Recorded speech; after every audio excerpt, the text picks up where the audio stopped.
नमस्कार दोस्तों, पाठशाला में आप सभी का हार्दिक स्वागत है।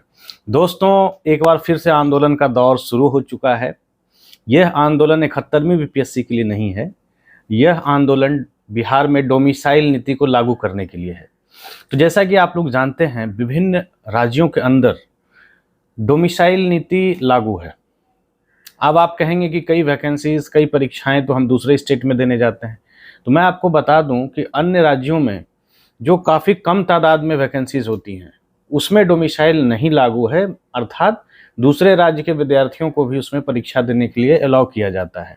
जैसे पीसीएस की परीक्षाएं, जिसमें कि काफ़ी कम मात्रा में सीट है।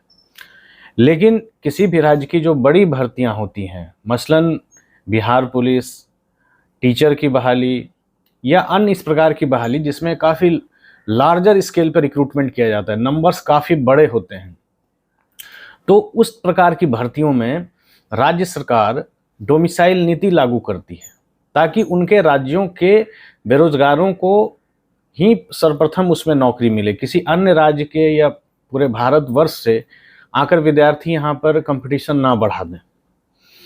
इसीलिए जो बड़े संख्या में बहाली निकलती है, उनमें डोमिसाइल लागू कर देती है कि केवल बिहार राज्य के बच्चे ही इस भर्ती को दे सकते हैं, ताकि कंपटीशन कम हो और राज्य के बच्चों को प्राथमिकताएं पहले मिले। पहले उस राज्य की तो बेरोजगारी दूर हो जाए, फिर दूसरे राज्यों की बेरोजगारी दूर होगी।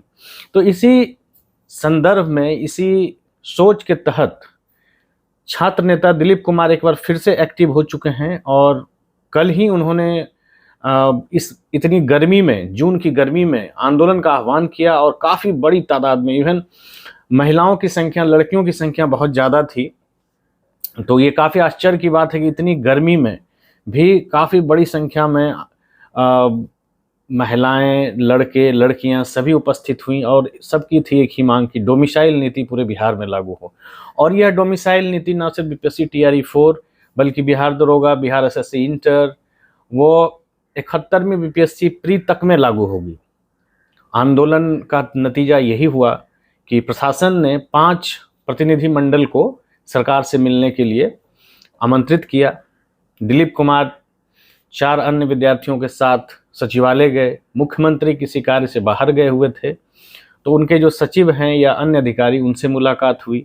इन्होंने, छात्र नेता दिलीप कुमार ने सचिवालय में जाकर ज्ञापन सौंपा और डोमिसाइल नीति क्यों लागू होनी चाहिए बिहार में, इस पर भी बात रखी कि यदि कुछ गिने चुने स्टेट में डोमिसाइल नीति लागू नहीं भी है, तो बिहार में यह क्यों लागू होना चाहिए। इसका सिलसिलेवार जो है कि जवाब छात्र नेता ने वहाँ पर रखा और कहा कि बेरोजगारी की दर काफ़ी गरीब है, बिहार पूरे भारत का सबसे गरीब राज्य है, तो ऐसे राज्यों में तो कम से कम डोमिसाइल नीति लागू करनी ही चाहिए, जिससे कि केवल उस राज्य के बच्चों को मौका मिले। तो छात्रों, यह बहुत बड़ी खुशखबरी की बात है कि न सिर्फ बहाली की बहार है इस वर्ष, चुनावी वर्ष में, बल्कि डोमिसाइल नीति भी लागू होने की भरपूर संभावना है।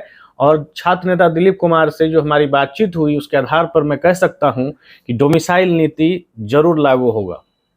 अगर ये चुनावी वर्ष ना होता तो शायद गुंजाइश नहीं थी, परंतु 5-6 महीने बाद चुनाव है तो डोमिसाइल नीति लागू होगी और इसका फायदा 71वीं बीपीएससी, बिहार दरोगा, Bihar SSC inter, BPSC TRE 4 दे रहे छात्रों को मिलेगा, क्योंकि उनके लिए कंपटीशन काफ़ी कम हो जाएगा। अभी तक बाहर के विद्यार्थी, चाहे 71वीं बीपीएससी में भी अन्य स्टेट के विद्यार्थी टॉप करते थे, या जनरल के कई सीट वे अपने कब्जे में ले लेते थे। टीचर में देखा गया है कि जनरल कैटेगरी में 70-80, कहीं कहीं 90% बाहरी विद्यार्थियों ने टीचर की नौकरी प्राप्त की है। तो डोमिसाइल नीति लागू होने से सभी को बहुत फायदा होगा। इसीलिए आप लोगों के लिए एक बहुत बड़ी खुशखबरी है कि अब जल्द ही डोमिसाइल नीति लागू होने जा रहा है।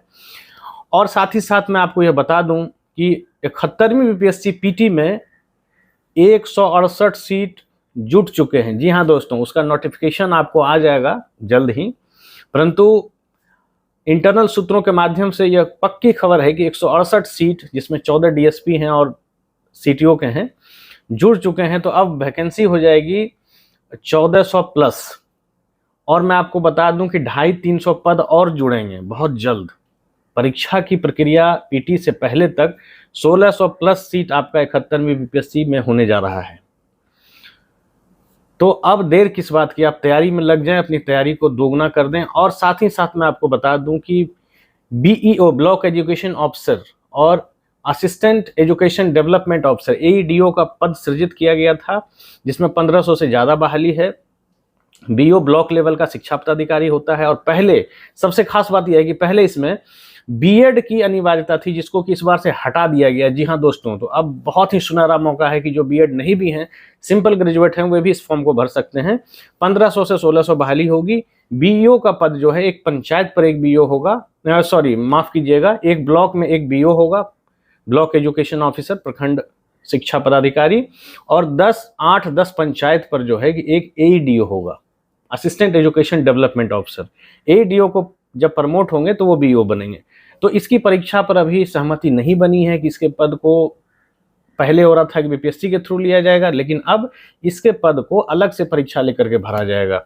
दोनों परीक्षाएं PT और मेंस ऑब्जेक्टिव होंगी, या एक PT ऑब्जेक्टिव और मेंस लिखित होगी। इस पर अभी खुलकर बातें सामने नहीं आ पा रही है। मैं जल्द ही आपको इसके बारे में भी जानकारी दूंगा। तो दोस्तों, मैं आपसे कहना चाहूँगा कि अब देर किस बात की, BPSC BEO AEDO की 1500-1600 बहाली, 71वीं BPSC की 1400 से 1500 बहाली, बिहार दरोगा के 1800 से ज़्यादा, बिहार SSC इंटर की भी बहाली होगी। बहालियों की झमाझम बरसात है। मानसून से पहले ही लगता है कि नौकरियों का मानसून आ चुका है। तो अब आप देर ना करें और पूरे लगन शिद्दत से अपनी पढ़ाई को करें। तो दोस्तों, आज हमने डोमिसाइल नीति, BPSC में बढ़ी हुई सीटों की संख्या, BEO AEDO तमाम बहालियों पर बात की। आशा है कि आपको यह मेरा वीडियो अच्छा लगा होगा। जो चैनल पर नए हैं, चैनल को सब्सक्राइब करना ना भूलें और इसी तरह हमें प्यार देते रहें। मैं जल्द ही नेक्स्ट वीडियो में आपसे मिलूंगा। तब तक के लिए जय हिंद, जय भारत।